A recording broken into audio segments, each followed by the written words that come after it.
In today's video, I'm going to teach you MS Word Shapes practice. If you've ever wondered how to add simple visuals to your documents, shapes are a fast, flexible tool. We will walk through inserting a shape, resizing it precisely, formatting its color and outline, and then exploring a few advanced effects so your work looks polished. Let's start by finding the right tools. In the ribbon at the top of Word, go to the Insert tab. In the Illustrations group, click Shapes. A gallery opens with rectangles, circles, arrows, callouts, and more. Pick the shape you want, then move your cursor onto the page. Click and drag to draw the shape to the size you need, and release the mouse to place it. If you simply click once, Word will drop in a default-sized shape that you can adjust afterward.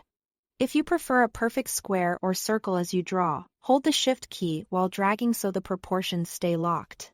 Once the shape is on your page, click it to select it. You will see white handles appear on the corners and sides. Drag a corner handle to resize in both directions at once.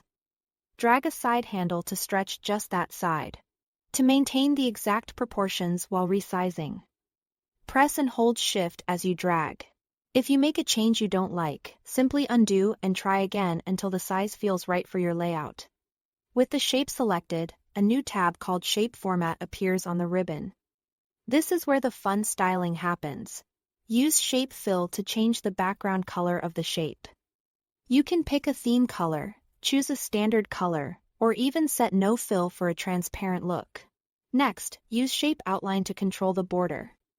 Adjust the color, increase the weight to make the line thicker, or choose a dashed style. If you don't want a border at all, select No Outline. When you want a little more depth, open the Shape Effects drop-down.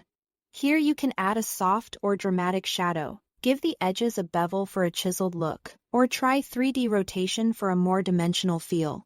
Subtle effects usually read best in professional documents, but don't be afraid to experiment and then dial it back.